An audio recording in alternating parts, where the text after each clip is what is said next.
ছাত্রছাত্রী বন্ধুরা, আজকে আমরা শুরু করতে চলেছি পরিবেশ ও সম্পদ এই অধ্যায়টি।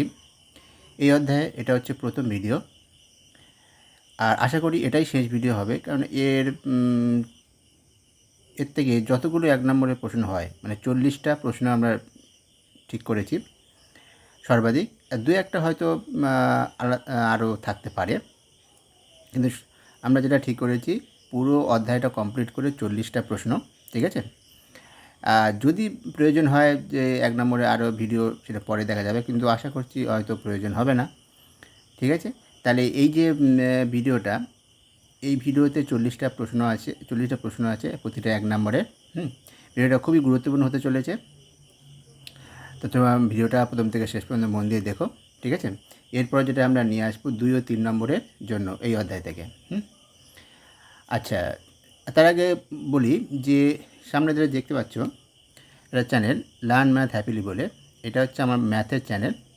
তোমাদের যদি ম্যাথামেটিক্সের যদি কোনো অসুবিধা থাকে, তোমরা ওখানে গিয়ে ওখানে অধ্যায়গুলো কি করা হচ্ছে, প্রতিটা অধ্যায়।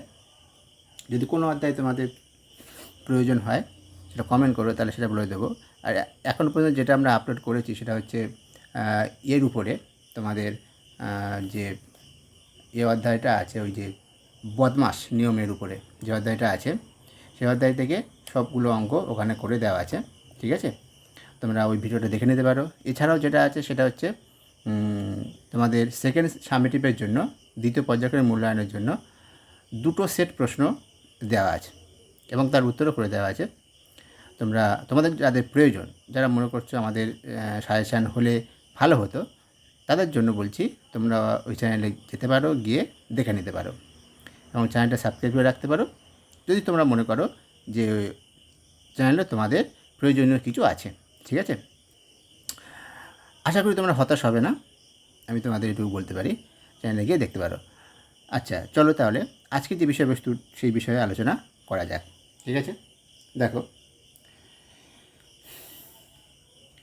যে প্রশ্নটা আছে, দেখো প্রথম যে প্রশ্নটা, একটি প্রকৃতির সম্পদের নাম লেখো, মানে যেটা প্রাকৃতিক সম্পদ, প্রকৃতির সম্পদের নাম লেখো যা বিদ্যুৎ তৈরি করতে লাগে। সেটা কি? সেটা হচ্ছে, দেখো, কয়লা। সেটা হলো কয়লা। তারপরে পরবর্তী প্রশ্ন দেখো, যে মানুষের 2টি সম্পদের নাম লেখো। 2টো সম্পদ, মানুষের কি আছে 2টো সম্পদ, একটা হচ্ছে কি স্বাস্থ্য, আর একটা বুদ্ধি, হলো মানুষের 2টি সম্পদ, ঠিক আছে। তারপরে মাটি আর কয়লা দিয়ে মানুষ কোন সম্পদ তৈরি করেছে? কোন সম্পদ তৈরি করেছে মাটি আর কয়লা দিয়ে? দেখো, ইট। মাটি আর কয়লা দিয়ে, মানে কয়লার আঁচের সাহায্যে কয়লা দিয়ে পুড়িয়ে আর মাটিটাকে পুড়িয়ে ইট তৈরি করে, তাই তো। মাটি কয়লা দিয়ে ইট তৈরি করেছে।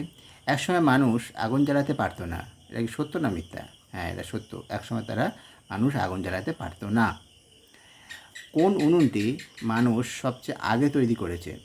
দেখো, এখানে কয়টা উনুনের নাম দেওয়া আছে। গ্যাসের উনুন, মাটিতে গর্ত করে কাঠের উনুন, আঁচের উনুন। কোন উনুনটি মানুষ আগে তৈরি করেছে? সেটা হলো মাটিতে গর্ত করে কাঠের উনুন, ঠিক আছে। পরবর্তী যে প্রশ্নটা দেখো, সেটা হলো যেসব জমির ঢাল খুব কম সেই সব জমিতে ধান হয়। সেসব জমিতে ধান চাষ হয়, কোথায় লিখলে ভালো হতো। এটা সত্য না মিথ্যা?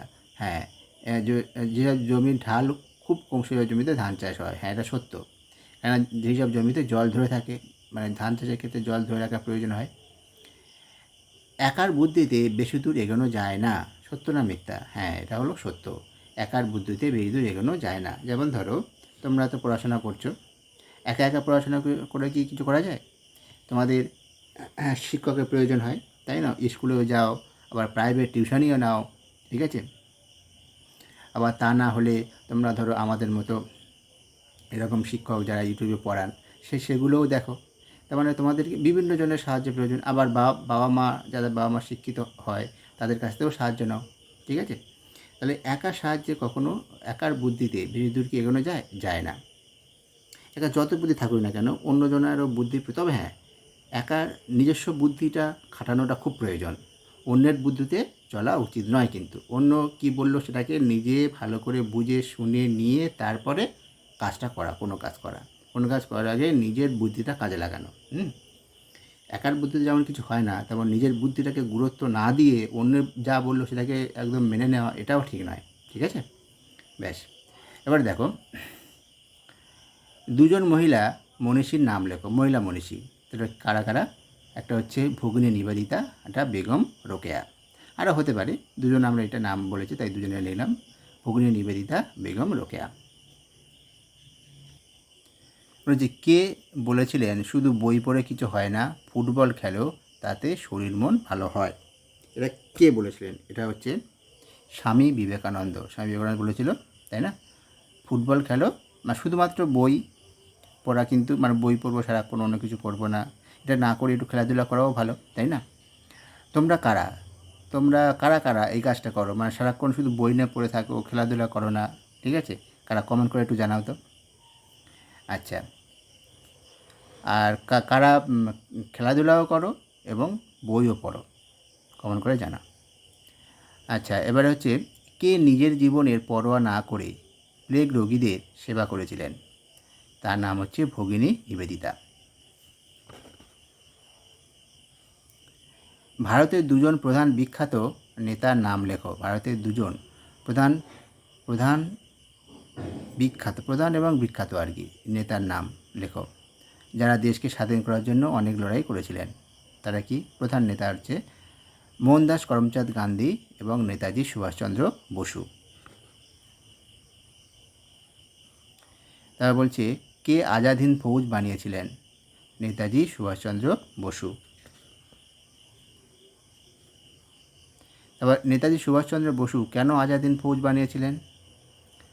দেখো, ইংরেজদের বিরুদ্ধে লড়াই করার জন্য। ইংরেজদের বিরুদ্ধে লড়াই করার জন্য। বেগম রোকেয়া কেন বিখ্যাত? মেয়েদের পড়াশোনা শেখানোর জন্য চেষ্টা করেছিলেন, সেই জন্য তিনি বিখ্যাত। ঠিক আছে? বাঘাযতীন এর আসল নাম কি? বাঘাযতীনের আসল নাম কি? যতীন্দ্রনাথ মুখোপাধ্যায়। কাকে মাস্টারদা বলা হতো? সূর্য সেনকে। তারপর ইংরেজ শাসনের বিরোধিতা করার জন্য কাকে বেত মারা হয়েছিল? সুশীল সেনকে। খুব অল্প বয়সে দেশের জন্য লড়াই করেছিলেন কারা? ক্ষুদিরাম বসু ও প্রফুল্ল চাকি। এছাড়া আরও আছে, সুশীল সেনও, উনিও অল্প বয়সে লড়াই করেছিলেন। ঠিক আছে? তারপরে গান্ধীবুড়ি কাকে বলা হতো? মানে খুব অল্প বয়সে এরা এই ক্ষুদিরাম বসু, প্রফুল্ল চাকি। গান্ধীবুড়ি কাকে বলা হতো? গান্ধীবুড়ি বলা হতো মাতঙ্গিনী হাজরাকে। ঠিক আছে? আর পরবর্তী প্রশ্নগুলো চলো দেখে নিই। ছাত্রছাত্রী বন্ধুরা, দেখো, আমার এই যে ভিডিও বানানো, এটা তোমাদেরই জন্য। তোমাদের যদি ভিডিওটা ভালো লেগে থাকে, মানে পরিশ্রম করে তো বানানো, যদি তোমাদের মনে হয় যে ভিডিওতে কিছু তোমাদের উপকারে কিছু লাগছে, তাহলে অবশ্যই একটা লাইক করে উৎসাহ দিও আমাদেরকে। ঠিক আছে? আর সাবস্ক্রাইব যদি করতে চাও, সাবস্ক্রাইব করে নিও। চলো তাহলে দেখো, পরের প্রশ্ন, যে কোন দুজন মহিলা ইংরেজ শাসনের অত্যাচারের বিরুদ্ধে অস্ত্র হাতে লড়েছিলেন? প্রীতিলতা ওয়াদ্দেদার ও কল্পনা দত্ত। কত সালে ভারত স্বাধীন হয়েছিল? কত সালে ভারত স্বাধীন হয়েছিল? সেটা হলো 1947 সাল। কোন দিন? দেখো, এর আগে একটা কথা বলি, ওই যে প্রীতিলতা ওয়াদ্দেদার বা কল্পনা দত্ত বললাম, দুজন মহিলা, মহিলা তো অনেক, কিন্তু এরা হচ্ছে অগ্রণী ভূমিকা করেছে, মানে নেতৃত্ব দিয়েছিলেন আর কি। সেই জন্য এদের নাম আমরা মনে রাখছি। এদের সঙ্গে যারা অংশগ্রহণ করেছে তারা তো সকলেই আমরা জানি, কিন্তু সকলের তো নাম নেওয়া যায় না। যারা নেতৃত্ব দেয় তাদের কথাটাই বেশি মানুষ মনে, মানে তাদের কথাটাই উঠে আসে আর কি আমাদেরকে, সুতরাং সেই তাদের কথাগুলোই বলতে হয়। ঠিক আছে? কোন দিন স্বাধীনতা দিবস পালন করা হয়? কোন দিন স্বাধীনতা দিবস পালন করা হয়? 15ই আগস্ট। কার জন্মদিনকে শিক্ষক দিবস হিসাবে পালন করা হয়? সর্বপল্লী রাধাকৃষ্ণান। কার জন্মদিনকে শিশু দিবস হিসাবে পালন করা হয়? জওহরলাল নেহেরু। হল ভারতের প্রধানমন্ত্রী। ভারতের সংবিধান কে বানিয়েছিলেন? ভারতের সংবিধান কে বানিয়েছিলেন? ভীমরাও রামজি আম্বেদকর। স্বাধীন ভারতের প্রথম প্রধানমন্ত্রী কে ছিলেন? জওহরলাল নেহেরু। জওহরলাল নেহেরু। স্বাধীন ভারতের প্রথম শিক্ষামন্ত্রী কে ছিলেন? শিক্ষামন্ত্রী ছিলেন হচ্ছে আবুল কালাম আজাদ। মৌলানা বলতে পারো, মৌলানা আবুল কালাম আজাদ। কোন দিন সাধারণতন্ত্র দিবস পালন করা হয়? 26শে জানুয়ারি। পরিবেশ দিবস কবে পালিত হয়? পরিবেশ পালিত হয় 5ই জুন। 5ই জুন কিন্তু বিশ্ব পরিবেশ দিবস, মানে সব দেশে ওই দিনে হচ্ছে পরিবেশ দিবস পালন করা হয়, ঠিক আছে, সব দেশে একই দিনে। এবার শিশু দিবস কবে পালিত হয়? দেখো, শিশু দিবস হচ্ছে আমাদের ভারতে, এটা শিশু দিবস পালিত ভারতের কথা বলা হচ্ছে, ভারতে হচ্ছে 14ই নভেম্বর, আমাদের জওহরলাল নেহরুর জন্মদিনের দিনে, ঠিক আছে। ভারতের শিশু দিবস পালন করা হয় হচ্ছে 14 নভেম্বর। কিন্তু যদি বলে বিশ্ব শিশু দিবস কবে পালন করা হয়, বিশ্ব শিশু দিবস সারা বিশ্বে, সেটা হলো 20 নভেম্বর, ঠিক আছে, 20 নভেম্বর বিশ্ব শিশু দিবস পালন করা হয়। তারপর আমাদের দেশে শিক্ষক দিবস কবে পালিত হয়? শিক্ষক দিবস কিন্তু বিভিন্ন দেশে বিভিন্ন দিনে পালন করা হয়। আমাদের দেশে হচ্ছে 5ই সেপ্টেম্বর। তারপর বনভূমিতে বসবাসের অধিকার রক্ষার জন্য ইংরেজদের বিরুদ্ধে লড়াই করেছিলেন কে? সে হলো বিরসা মুন্ডা, সাঁওতাল নেতা বিরসা মুন্ডা। তারপরে ইংরেজদের বিরুদ্ধে লড়াই করার জন্য কে বাঁশের কেল্লা বানিয়েছিল? সেটা হলো তিতুমির। কোন জায়গা টেরাকোটার কাজের জন্য বিখ্যাত? দেখে নাও, সেটা হলো বাঁকুড়া জেলার বিষ্ণুপুর শহর, টেরাকোটার কাজের জন্য বিখ্যাত। তারপরে কোথায় ঝিনুক দিয়ে মূর্তি গড়া হয়? ঝিনুক দিয়ে মূর্তি পূর্ব মেদিনীপুর জেলার দীঘা শহরে, এটা ঝিনুক দিয়ে মূর্তি ওখানে গড়া হয়। তারপরে দেখো, কোথায় সুস্বাদু সরপুরিয়া পাওয়া যায়? এটা হলো নদিয়া জেলার কৃষ্ণনগরে সুস্বাদু সরপুরিয়া পাওয়া যায়। সমতল থেকে জল গড়িয়ে পাহাড়ে যায়, সত্য না মিথ্যা? না, এটা হলো মিথ্যা কথা, পাহাড় থেকে জল সমতলে যায়, ঠিক আছে। বেশিরভাগ ধান চাষ হয় বন পাহাড়ি অঞ্চলে না সমতলে? কোথায় বেশিরভাগ ধান চাষ হয়?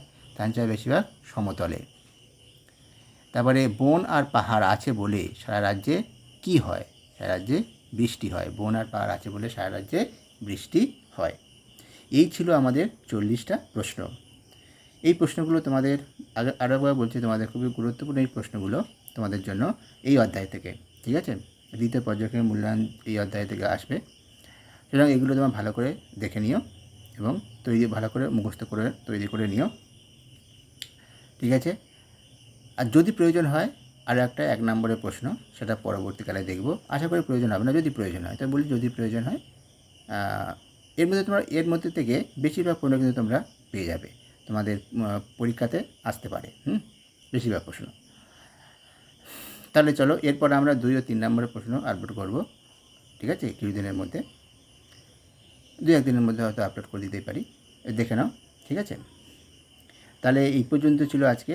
তোমার যদি ভালো লাগে অবশ্যই লাইক এবং শেয়ার করো, বন্ধুদের সঙ্গে শেয়ার করো। আর যারা সাবস্ক্রাইব এখনও করোনি, যারা সাবস্ক্রাইব করো তাদেরকে শুভেচ্ছা জানাই। যারা সাবস্ক্রাইব করো না তারা সাবস্ক্রাইবটা করে নিতে পারো, ঠিক আছে, তোমাদের উপকারে আসবে।